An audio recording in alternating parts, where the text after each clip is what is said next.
uto gufungura hoho birakunda kuturonka nkuko aho ruturonka kera bimeze gute ubu ngo oya ntabyo ndonka na gato ku buryo mutangure kurira njya nabi nyene uko uyu ni umukobwa wanje nimba karagasema kamwe wabo bamwita inshuro gatatu kugira rero ngo turonke ikintu n'ingorane ava mu misa asanga biyivye ava mu misa asanga ibitenge baramutwara amahera baramutwara inshuro gatatu kose bivye uwo canke bivye ivyo bibuye umukuru wa misa umwanya misa atandugikira uyu unye niwe yabaramba canke akavuga ati genda umubwire Fara aguhe amahera nk'ibihumbi 30 zenzo yamusubiza agaca mutelefona ati mama araze muhaye amahera zewe nzoyaguha ariko ubu rero suko kuko akora byanka ni ku kazi ntibikunda nawe nyene yaramaze imisi agwaye rero inzara n'ikindi kintu wari umubabaro wa famiye ya nyakwigendera Amisa ndetse n'umuryango wiwe wose byari bibabaje cyane kuko kubura umwana agapfira mu gihugu atari cy'amavuko yagiye kurondera ubuzima famiye yiwe ndetse n'umwana yibarutse rika no musaho twari twaramutse tubagendera aho inzara iri mu kubica umuryango wa Amisa umwana yasize ndetse na mama wiwe ndetse n'uwo basanzwe bavukana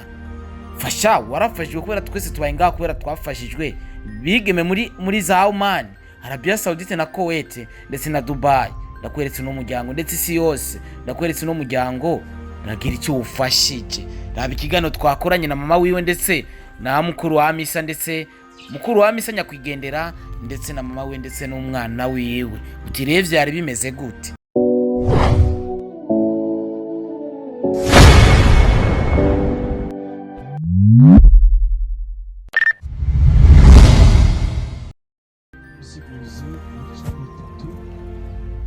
dusome haravuga ngo ikintu cyose cyashingiwe igihe cyacu kandi igikorwa cyose munsi y'izuba gifite akanya kacu hari igihe cyo gupfa n'igihe cyo kuvuka hari igihe cyo gutabura n'igihe cyo kurandura ibyatewe Imana ishimwe twese uko turi hano Amisa araturuta uko Amisa yahejeje kuri idini twese hano araturuta uko Amisa yari yarizeye umwami Yesu Imana ishimwe Bibiliya ivuga neza ngo abamwakiriye bose yabahaye ububasha bwo gucika abana b'Imana abantu bose baremwe n'Imana ariko se abantu bose ari abana b'Imana ikitugira abana b'Imana nabakiriye Yesu Kristo nk'umwami n'umukiza Imana ishimwe Amisa rero yari yarizeye umwami Yesu yari yaramwakiriye yari yaramwimitse mu buzima bwiwe yari yaramuhaye umutima wiwe Imana ishimwe twizeye ku basanzwe bizera umutima wiwe ntabwo uri hano umutima wiwe uri mu bwami bw'Imana Imana ishimwe nayo uyu n'umubiri tuje gushingura nayo umutima ni mpemu yamuhoramwo yari yarayigabiye umwami Yesu kandi umwami Yesu yasubiye kuki kuziwe Imana ishimwe niho rero Daniel yavuze ngo arahishurirwa iby'igihe cy'iherezo rya twese aravuga ngo bamwe bazikangura abandi bikangure ariko mu kwikangura kwacu hari inzira zibiri Imana ishimwe ngirira mugenzi wawe uti iryo ni deni nawe uzoriha ntawe uzokurihira nta n'umwe azokurihira naho wagira ibitagenda iryo ni deni ngendanwa umuryango ntuzokurihira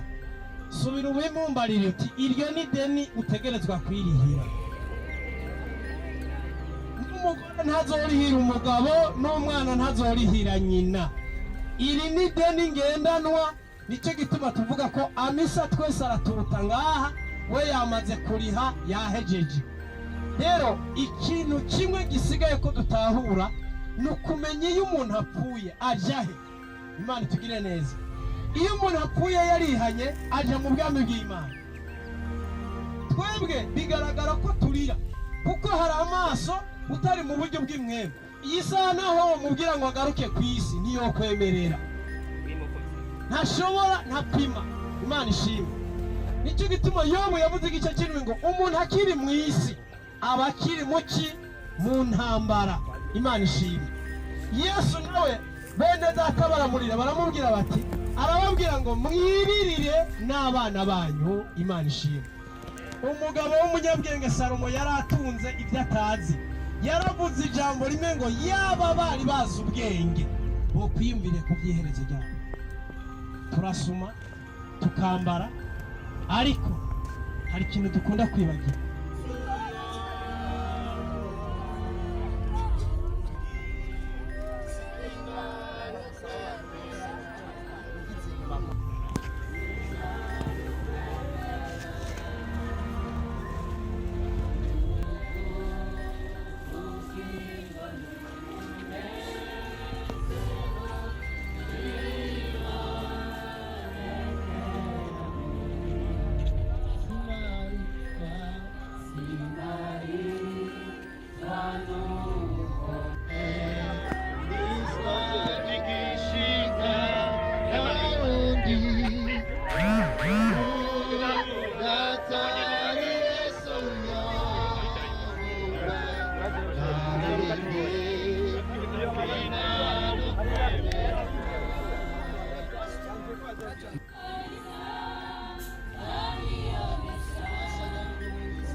wari umubabaro wa famiye ya nyakwigendera Amisa ndetse n'umuryango wiwe wose. Byari bibabaje cyane kuko kubura umwana agapfira mu gihugu atari cy'amavuko, yagiye kurondera ubuzima famiye yiwe ndetse n'umwana yibarutse. Reka no musaho twaramutse tubagendera aho inzara iri mu kubica umuryango wa Amisa, umwana yasize ndetse na mama wiwe ndetse n'uwo basanzwe bavukana. Fasha warafashijwe kubera twese tubaye ngaho kubera twafashijwe. Bigeme muri za Oman, Arabia Saudite na Kuwait ndetse na Dubai. Ndakweretse no muryango ndetse isi yose ndakweretse no muryango, ndagira icyo ufashije. Raba ikigano twakoranye na mama wiwe ndetse na mukuru wa Amisa, ndetse mukuru wa Amisa nyakwigendera ndetse na mama we ndetse n'umwana wiwe. Utirevye byari bimeze gute? Yes, bavuga ati fasha warafashijwe kubera twese turi ngaho kubera twafashijwe. Nta numwe ashobora kwishoboza ikintu. Irevre dushobora kuba dufise amafaranga, ariko mu gihe tuba dufise amafaranga yo guhemba ubu n'ubu bajya badukorera batuma twinjiza kajya kanoti, nuko baba badufashije. Batadufashije kajya kanoti nako tworonka. Nama ndabivuga uko biri kose, aho uri hose, aho ugeze hose, si wahishikanye, swate n'umuntu yahagushikanye. Imana yaciye muri uwo muntu kugira ushobore gushika ngaho hantu. Fasha rero kuko nawe warafashijwe. Gutanga si kugira ibintu byinshi, si kugira ibikwegana. Hari abafise ibikwegana ariko atacu bari ko bakora mu buryo bwo gufasha, ariko ugasanga hari umuntu afise dukeyi, utwo dukeyi akadusangira n'abandi n'imiryango itishoboye. Muramwibuka n'umwigeme, si n'umwigeme, yaramaze kuba umumama wa kano kana mubona hano Amisa. Mwarabonye ikiganiro cyace kuri Star TV 257, yagiriye ikibazo aho yari yagiye kurondera ubuzima bw'umuvyeyi wiwe ndetse n'umwana wiwe ndetse na famiye yiwe muri rusange. Niwe yarareze mama wiwe, niwe yarabeshijeho mama wiwe, hakamu utuntu tutandukanye kugira ashobore kuri muturengarenga kugira abandanye kubaho. Aza kugira isanganya muri Oman. Tugiste ndiko ndabibutsa kugira ikiganiro tugitangure mwamenye icyanzanye hano. Uno mu mama yarababaye bidasanzwe kuko niwe yaramubeshijeho Amisa, niwe yarabeshijeho no muryango. Reka tunamusabira hari hose Imana ibandanye kubana nawe. Ninya kugendera Amisa, uno muvyeyi wiwe ujya ni mukuru we basanzwe bavukana, uwo no mwana wiwe. Uno musirene abagendeye iyo dushobore kugira gusaba ubufasha mwese mwamudukana kuri Star TV ni byinshi mukora bitandukanye uno muryango ndawubahereje mubandanye kuwufasha uko biri kose ni byinshi bitumye shika hano umwana aragwaye araremvye hari abantu badashaka yuko abandi babaho mama we yaragiye yaritavye Imana ariko bakaca bifuza yuko umwana nawe ashobora kubandanya aja mu bibazo ariko siko biri Imana nibaze yuko ishobora kudeside kavuga ati je nkeneye umwana wanje ko bishobora kugenda kuno mumbabarire navuze umwanya muremure kwari kugira ndabibutse ivyabaye mama umerewe gute ndukumbayeho nabi nyene n'umwana uto gufungura hoho birakunda kuturonka nkuko aho ruturonka kera bimeze gute ubu ngubu oya ntabyo ndonka na gato ku buryo nutangure kurira njya nabi nyene uko uyu ni umukobwa wanje nimba karagasema ka mwene wabo bamwivye inshuro gatatu kugira rero ngo turonke ikintu n'ingorane ava mu misi asanga biyivye ava mu misi asanga ibitenge baramutwara amahera baramutwara inshuro gatatu kose bivye uwo canke bivye ivyo bibuye umukuru wa misa mu mwanya misa atandugikira uyu unye niwe yabaramba canke akavuga ati genda umubwire Fara aguhe amahera nk'ibihumbi 30 zenzo yamusubiza agaca mutelefona ati mama araze muhaye amahera jewe nzoyaguha ariko ubu rero suko kuko akora byanga ni ku kazi ntibikunda nawe nyene yaramaze imisi agwaye rero inzara n'ikindi kintu umwana nawe yaragwaye tumutwara kwa muganga amahera baduciriye uyu ntayafise sagerageza kugira ngo abwire nduze uyo nyene yagutumye ati mugerageze murabingiye nanze mufashe mama n'umwana aragwaye araremvye mufashe nukuri n'amahera y'inzu ubona nta mezi abiri ntaronka bariko baranyidogera nukuri nuko mwigerageza mukagerageza ingene mufasha jewe n'uyu mwana nukuri uko biri kose abantu bariko baradukurikirana reka ndabasaba ikintu kimwe nimo maze gufasha uramaze kubona ibikurikira mu nyuma muraheza gikwa kandi kubera ko utokwakira umugisha w'Imana fasha no muryango hajya mbega dusubira inyuma gatoyi inzu iri hangaye ku kwezi yari 50. Yego none iriya okay none arindira amezi abiri n'ukuri mabanye uko bambonye none baca bidoga uko bambonye baca bidoga yuko uko biri kose muri ko muradukurikirana ariko ku 50 biriho inzu ku 50 biriho inzu utanze 100 ukariha yo mezi abiri mbega wohomba iki mu buzima reka dufashe no muryango urabona n'umuryango babaye mama yarabeshijweho n'umukobwa wiwe yari yagiye kurondera ubuzima kandi duhamagarira abakobwa bose bakora mu gihugu cya Oman cyangwa Arabia Saudite cyangwa za Kuwait numwigeme nkanya yagiriye isanganya kugirira isanganya mu kindi gihugu ukitaba Imana mama wawe akarindira kugaruka akakubura n'ikiziga cyawe kukibona bikaba ibintu nyene novuga yuko bitari bisanzwe kuko ikiziga kuva mu gihugu cya Oman kugira gishike mu Burundi tunashimira super manager Useni yagize ibishoboka byose kugira gishore gushika mu Burundi kubera iki nawe uri kurarondera ubuzima ukomeye utofashe no muryango kugira ubandanye kubaho mama uko biri kose nibaze ko abantu bari ko baradukurikirana n'abantu bumva cyane amato sumira biravuga yuko umwana abandanya kugwara bivanye za ngwara nyene tuvuga yuko zitavurirwa kwa muganga nayo yapfuye iyo ngwara abizi ko bakunda ku ingwara yo bagwaye no mwana iyo bariya baramukinishano umva ahantu twagerageza kumutwara hose kwa muganga umva baramutora ingwara tifoyide bakamutora nyene malaria bakagira nte ngo ati mwana ntacyagwaye rero kwa namisa mama yarakiriho yaravuga ati kabisa umwana wanje arababana mugabo ujya musafa yaravuga ati giye ngomba kumukira amafaranga kugira umwana wanje yamuvure kuko ryari ishyano riziritse niho rero umwana twavuga ati nta kundi rinda turinde amafaranga mama wiwe niyarungika bamuvura mo akitaba Imana rero n'ubu baragerageza kumuha miti y'ishyano mpaka baziture rero umwana cyaguma aremba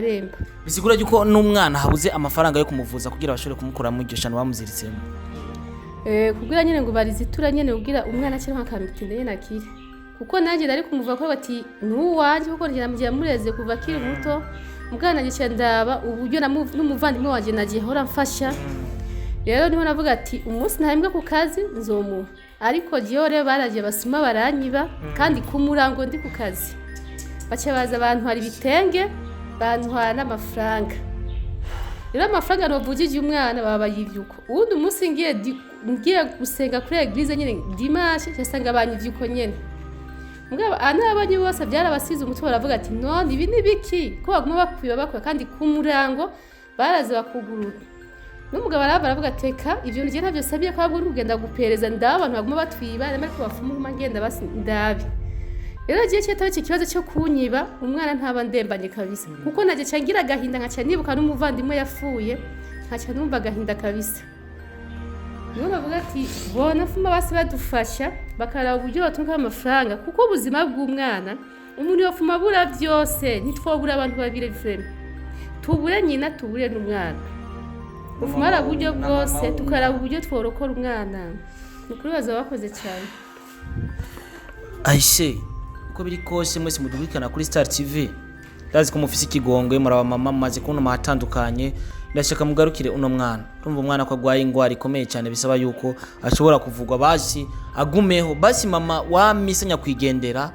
agumana icibutso cy'umwana wa Nyakwigendera azovuga ati ubu ni umwana w'umukobwa wanje ariko mama we yaragiye mushaka ko n'umwana agenda mwebwe rero mudushikikira kuri Star TV icyo no basaba nicyo cyatumye shikana hano narashize ko amaziko ya Misa murazi ukuntu vyagenze aho yari yagiye kurondera ubuzima byinshi mwarabimenye nimba utarabibona uraza gusubira kuri Star TV uraza kurondera ikiganiro uraza kukibona dufashe no muryango urumva mama ko akeneye gupanga inzu urumva yuko umwana akeneye kuvugwa hajye umwana ariga yego umwana arakeneye kuja ku ishuri arakeneye dukaye utuniforme urumva na mama anye novuga yuko ari we asanzwe ariko ararabona umwana wa Nyakwigendera Misa nawe narakeneye agasabune azohora yogesha no mwana urumva nawe neko yibwe uko biri kose sinaje ngaragara ariko ivyo bandungikanije ndaza kugira icyo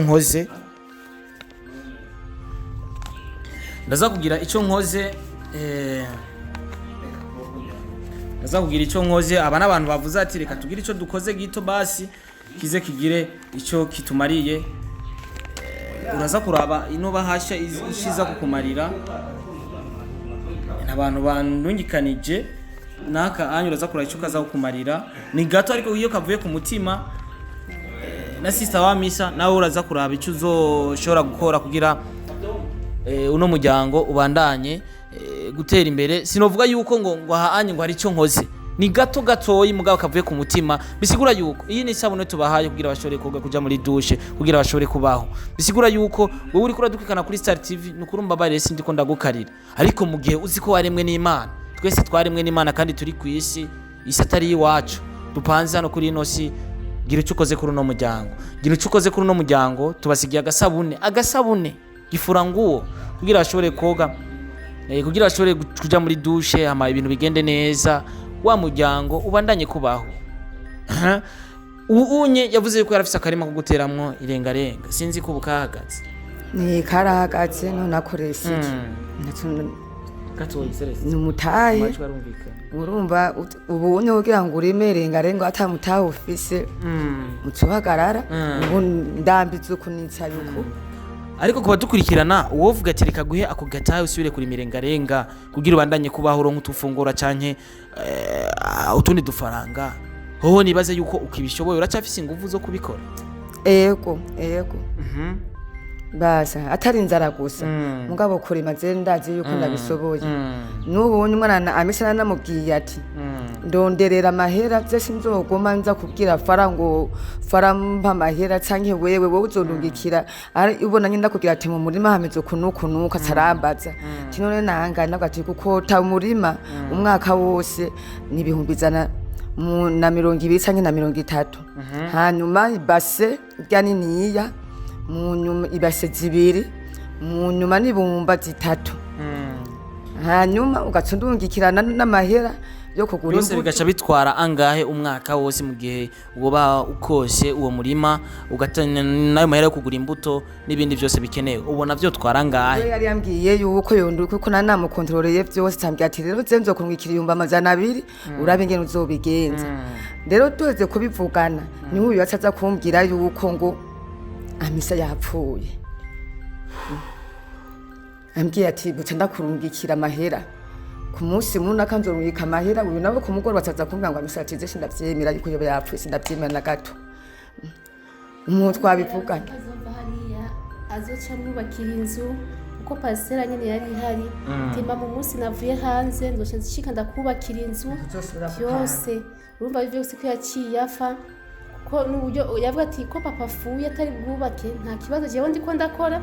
umunsi navuye hanze mama ntabwo uzosubira guhangayika uzoshye nshika ndakubakire ati ntabwo uzosubira gupanga ngo uhangayike rero byose rero ukuntu guhangayika nyine gupanga agira nte Amisa ari kumwubakira kabisa. Okay, uko biri kose mwebwe muko muradukurikirana nibaza yuko bibabaje cyane. Urumva yuko mama ashobora kubaho aronsa anashobora gukota umwaka wose agakota 120 cyangwa 130 140 ariko vyose bivanye n'imbuto aba yaguze gashobora gutwara 200. Hari abantu mufise amafaranga gutanga n'umutima fasha no muryango basi utuma mukotera basi iryo tongo ashobore gutera muri izo rengarenga kugira uno mwana ashobore kubaho cyangwa ashobore gufungura. Uno mwana nawe arakeneye kuvugwa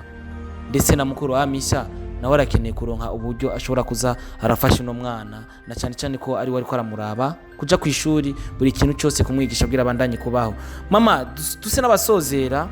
ivyo twavuze ndazi bavyumvise urumva ko banafise na parcelle ikeneye kubakwamwo inzu kubera iki nawe utokuyumvira ati reka ndabubakire n'agashambrete kugira babandanye kubaho ya 50,000 bahora bari ku kwezi kugira basi iyo chambrete zibafashe fasha warafashijwe kubera twese tubayo ngaho kubera twafashijwe.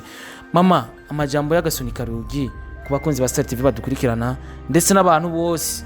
bari ko barakora mu bihugu vya Oman na Arabia Saudite za Kuwait ndazi ko mufise umutima mwiza kandi mwafashije aho muri hose kino kiganiro kibashikira aho muri hose. Agasunika rugi mama kugira duse n'abaja mu bindi nagomba yuko uwo ari we wese yomfasa kibuka yuko na Amisa yuko ahora akora ibyiza hamakaza akatwibuka natwe Imana yobahezagira kandi yobaha imigisha myinshi. Yego mama naye duse n'abasozera agasunika rugi Yesoze nshima umva ndabashimira nyine uburyo mwaje mukatwitaho kura mwahevye byinshi mwari gukora mukemera mukatwitangira mukaza hariho byinshi mwari kwitangira namwe bya bibinziza amafaranga kandi nkashimira n'abatwiyumviriye ko kugira batuzane naho agasabune n'ukuri Imana ibongereza imigisha kandi basubiza aho bakuye ibagwirize kabisa ukuri Imana bampezagire cyane uburyo mwatwiyumviriyemo si mwebwe mukora kuri televiziyo divisi abandi bose mukuri Imana ibanyongereza umugisha n'abatwiyumviriyeho mwese Imana bampezagirire. Turangiza dusenga gatoya dusenga Imana nziza Mana mushobora vyose nta kikunanira kukuri umutananirwa ntacyo udashoboye mu buzima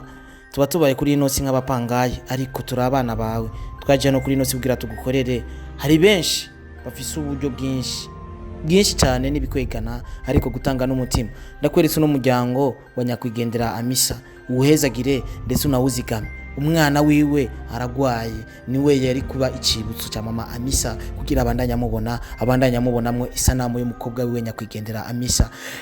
Bandanya ushikikira no muryango Mana bandanya abakunzi ba Star TV mushigikira no muryango ubandanye kubahezagira ubarinde maze uno mucafu cyanye bino bitero vya satani bibandanya bija mu mwana wa Amisa ubimukuremo mu izina ryawe ntacyo udashoboye byose bizokunda kandi byose birashoboka na cyane iyo ushatse gukora urakora ibyo ushatse ko bikoreka birakoreka uri umutananirwa ndakweretse no muryango ubuzigame urinde maze uno mwana wawe ari uwo mwana wa nyakwigendera ari we mwuzukuru wa mama Amisa ubandanye kumurinda urinde ndetse na mama Amisa urinde urinde na mukuru wa mama, urinde na mukuru wa Hamisa aho bari hose. Imana ibandanye kubazigama ndetse ubarinde buno busuma buriko burabera hano, ubarinde buno busuma ivyagiye, uzomugarukanire double ivyagiye, ubandanye kuzigama no muryango aho bari hose, babandanye bakwizeye, na cyane cyane yuko ukwizeye ntigera maramara. Naho botwiba isi yose bakatwiba ibihari byose, tukwizeye wewe, tuzi yuko umwanya n'umwanya dushobora kugusanga ngaho mu ijuru, tukicara ku ntebe imbere yawe, iruhande yawe, turiko turashimagiza, turirimba, tuvuga ati Mana uri nziza, uhabwe icyubahiro. Ndakweretse rero no muryango nta byinshi byo kuvuga, ariko byinshi byo gukora. Ugwiza ibikorwa ntugwiza amajambo.